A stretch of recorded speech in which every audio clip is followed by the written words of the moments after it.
Xbox had one job and they blew it. Somehow they thought it would be a great idea to hype up this event as one like no other, one of the best ever. There's going to be so many mic drop moments, Even smack talked PlayStation after their show, with Phil coming on saying that he felt good after watching their show because he felt even better about theirs, and he felt like Xbox advantages would show up. And then they put on an hour-long game showcase and barely showed you any gameplay. Barely showed you what games will look like on the next generation console, which the show is supposed to be selling you on. I mean, Halo Infinite was pretty much the only gameplay that they showed. And actually, whenever the show started off with Halo Infinite gameplay, I felt really good about the show. I thought this is going to be great. They're going to show lots of gameplay just like this. And if they do that, it's going to be a really awesome show. But instead, I felt like I read more title screens than I watched gameplay whenever Halo Infinite went off screen. But I mean, what I saw, watching the gameplay, I mean, it was okay. It was nothing that's like, oh my god, that's 12 teraflops, holy, whoa! It was pretty underwhelming, to be honest.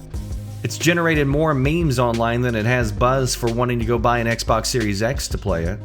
And a lot of people are saying, oh, Dragon, it's just a demo. It's not ready yet.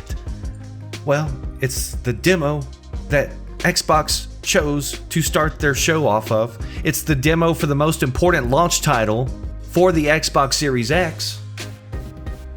It's just a demo? And before you say, oh, it was an old build or it wasn't running on Xbox Series X, let me stop you right there, because 343 says this is representative of what you should expect gameplay to look like on the Xbox Series X. Even the official screenshots that they released were just really underwhelming. Now, I know a lot of people say, well, it's an open world game, so of course it's not going to look as good as some of the other games. It's not going to be a graphical powerhouse, and then you have articles like this that say, well, it's not really a true open world game. So, next excuse, please.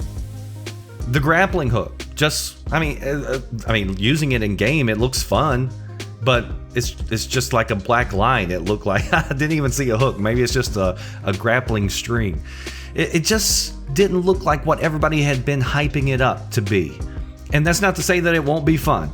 And I'm still going to play it on Game Pass. But remember, and to me it's not all about graphics, but I'm just pointing this out because that's all that Xbox and diehard fans have been constantly pushing over and over and over.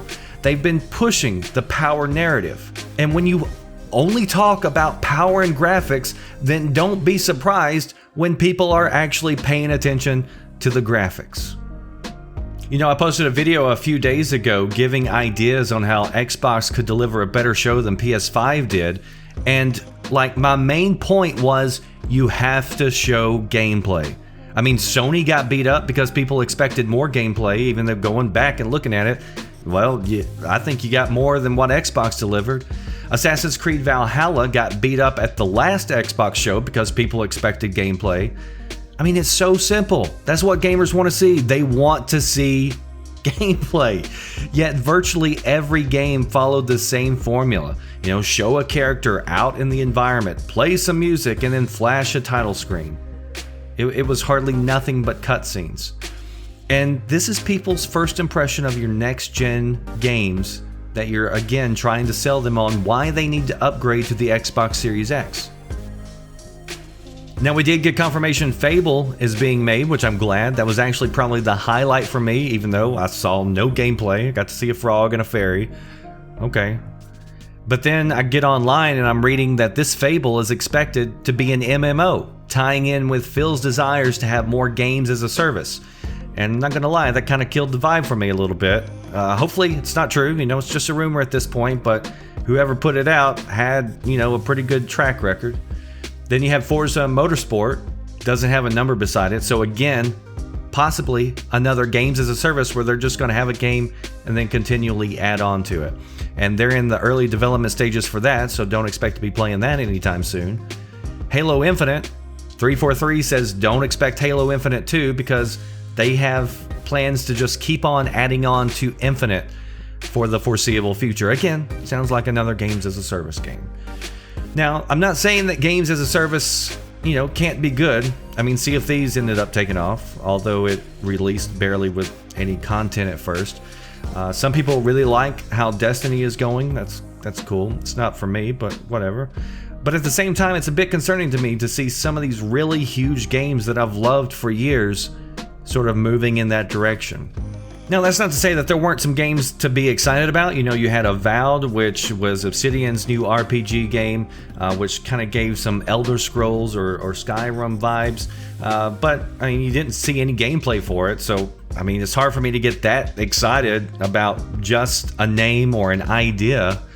Everwild, still don't have a clue how that game works. I guess it's some sort of Wiccan simulator. It's just clear that the show didn't live up to the hype. And maybe PR and diehard fans are part of that problem, with constantly promising everybody, oh, it's the next E3, it's the next E3, oh, it's the next show, or it's gonna finally be the one to bring down the house. Promising that there's gonna be so many mic drops this show, when the only thing dropping was people's eyelids. But even without the hype, even if you went in there, kind of know with no expectations, it's still easily believable that you were still let down, or at least, at best, walked away feeling kind of meh. It is what it is. It's what I've kind of come to expect from Microsoft at this point. A lot of these games just didn't seem like they were ready, and a lot of games mentioned being available on Xbox Series X and PC, but not Xbox One, which again could also indicate that a lot of these games are not anywhere near ready, and they could be more than 2 years away from being playable, since Phil said don't expect Xbox Series X exclusives for the first couple of years. So overall, did Microsoft sell anybody on buying an Xbox Series X console with this show? I don't think so. I mean, there's certainly going to be a few who claim that they did. I'm sure I can read the comments now in the comments section. I can hear them now. Oh yeah, it sold me. Loved everything I saw. Do you believe them? I'll leave that up to you. Hopefully we get a lot more Team Green information before release. Wait till next E3 meme has turned into wait till the next Xbox show. So here we are, continuing to wait. Post below your thoughts on the show. That does it for me, The Red Dragon. I'll see you next time. Thanks for watching. Are you listening? Damn.